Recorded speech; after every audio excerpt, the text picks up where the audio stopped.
masih memubahasah bait-bait sebelumnya. Kalamuna labdun mupidun kastakim wasmun wapilun summa harpunil kalim wahiduhu kalimatun wal qawlu am wa kilmatun biha kalamun qad ju'am. Kita perlu membedakan mana kalam, mana kalim, mana kaul, mana kalimat. Sebenarnya telah dijelaskan mengenai itu. Dan kemudian juga terkadang kita sering menyebut kalimat padahal maksudnya jumlah atau kalam. Dalam baitnya wakil matun bihalak kalamun qad yu'am. Wal kalimu ismu jinsin. Kalim itu adalah isim jenis. Wahiduhu kalimatun, salah satu dari kalim itu kalimat.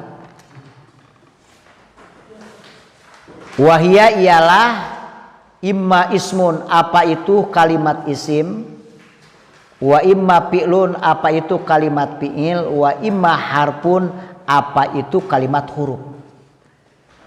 Jadi kalim itu sebenarnya adalah susunan jumlah, namun tidak memberi faidah. Namun tidak memberi faidah.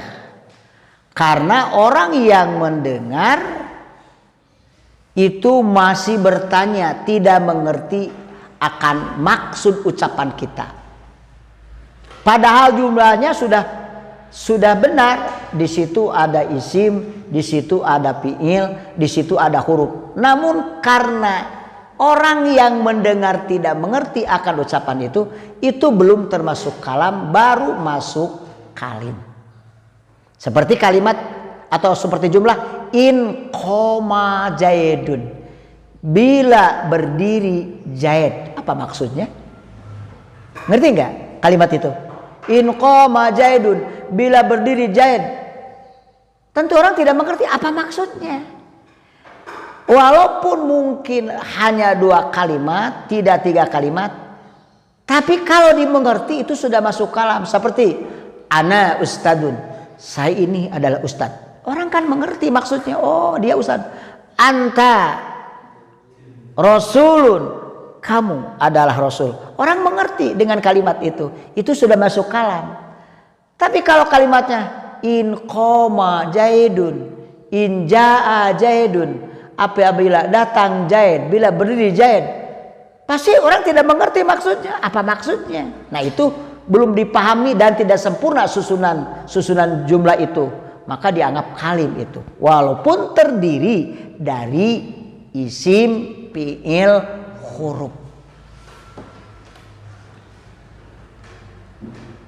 Li'annaha, karena sesungguhnya indalat ala maknan pinapsiha, jika menunjukkan atas arti di dalam datnya, gairi muktarinatin, gairi muktaronatin, tanpa disertai bizamanin dengan zaman, pahual ismu, maka itu adalah isim.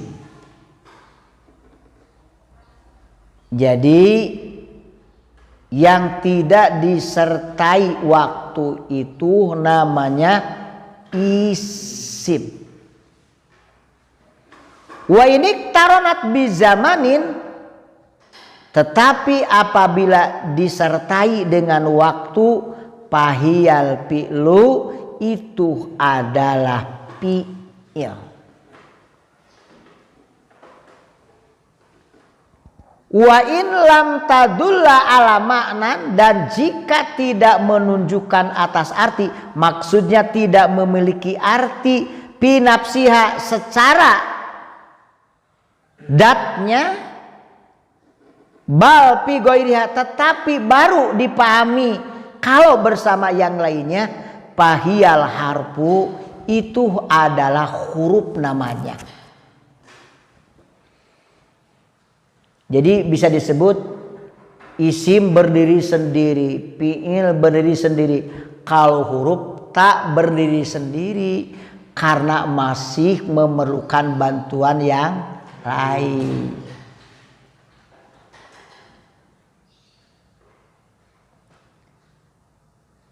Saya mau nanya, apakah isim punya ciri? Punya ciri.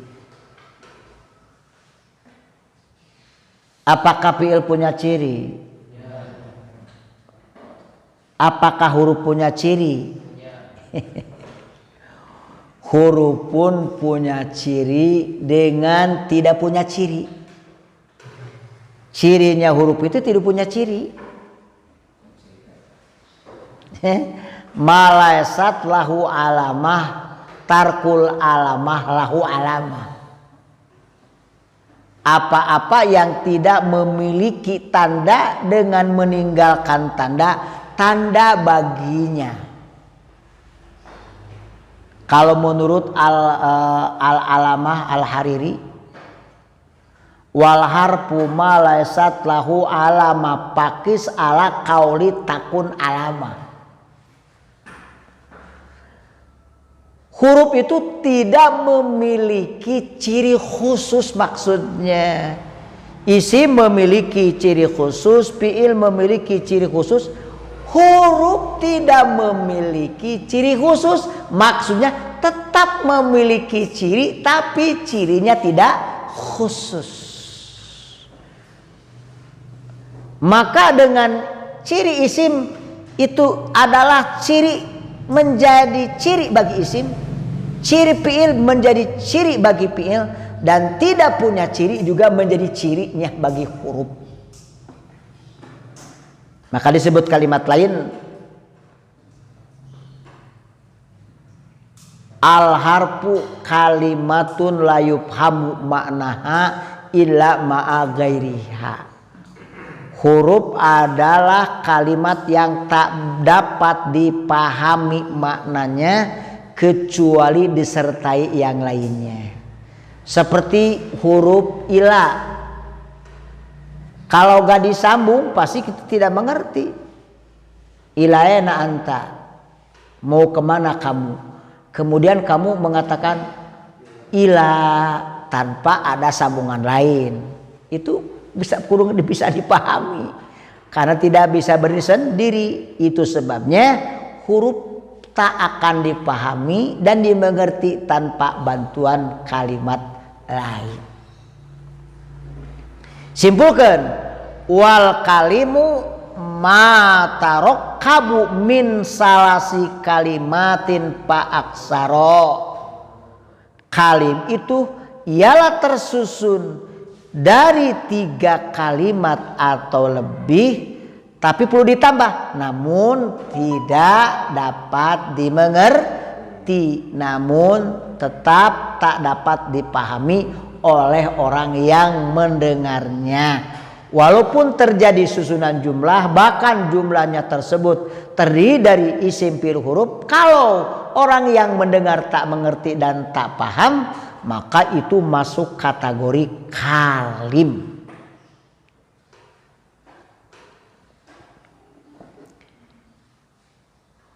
Wal kalimatu hiya labdul maudu'u li ma'nan mufradin. Sementara kalimat adalah lafaz yang dibentuk untuk makna mufrad. Makanya ada kalimat isim, ada kalimat fi'il, ada kalimat huruf. Kalimat-kalimat juga, kalimat isim, kalimat fi'il, kalimat huruf.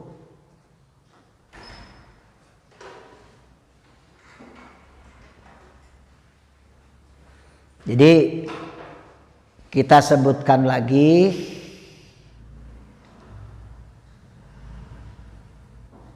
setiap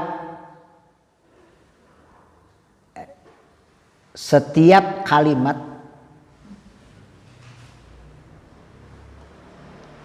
pasti kaul, setiap kalam pasti kaul, setiap kalim pasti kaul, tapi belum tentu setiap kaul itu kalimat.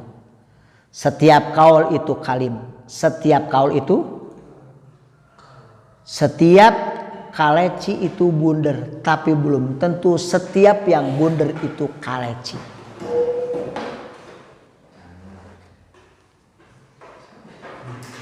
Begitu.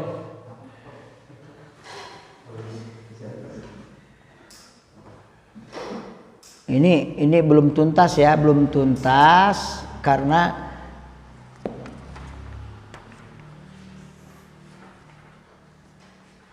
belum difotokopi lagi nih, belum ditambah lagi.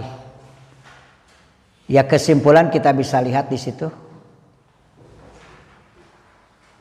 Aqsamul ismi, aqsamul kalimat, isim, fi'il, huruf.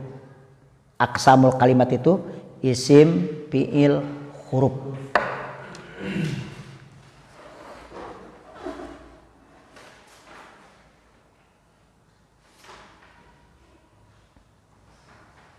Pakauluna, maka ucapan kita al maudu'u lima'nan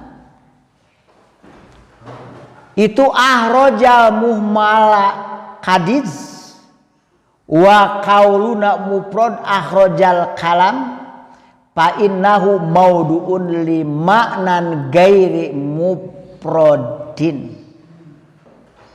Summa dzakarul musannifu rahimahumullahu taala annal qawla ya umul jami'a wal muradu annahu yaqau alal kalami annahu qaulun wa yaqau aidan alal kalimi wal kalimatu anna wal kalimati annahu qaulu annahu qaulun waja'ama ba'duhum annal asla istimaluhu bil mufradi. Summa dzakarul musannifu annal kalimata qad yuqsadu bihal kalamu ka qaulihim bila ilaha illallah kalimatul ikhlas. Udah kan diterangkan Ustaz? Wa qad yajtami'ul kalamu wal kalimu bisidqi wa qad yanfaridu ahaduhuma pamisalu ijtima'ihima qad qama zaidun fa innahu kalamun li ipadatihi maknan yahsunus sukutu alaihi wa kalimun li'annahu murakkabun min salasi kalimatin wa misalu in piradil kalim in qoma zaidun wa misalu in piradil kalami zaidun qaimun.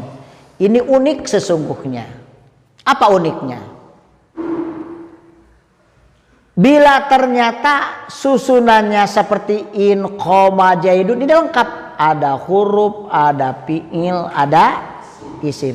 Ini tidak disebut kalam. Ini tidak disebut susunan kalam karena belum dimengerti. Coba dibuang satu, innya dibuang, buang satu in, koma zaidun. Justru dengan dikurangi berubah menjadi kalam. Jadi bila dikurangi jadi koma zaidun, dikurangi in, dikurangi syarat itu menjadi kalam.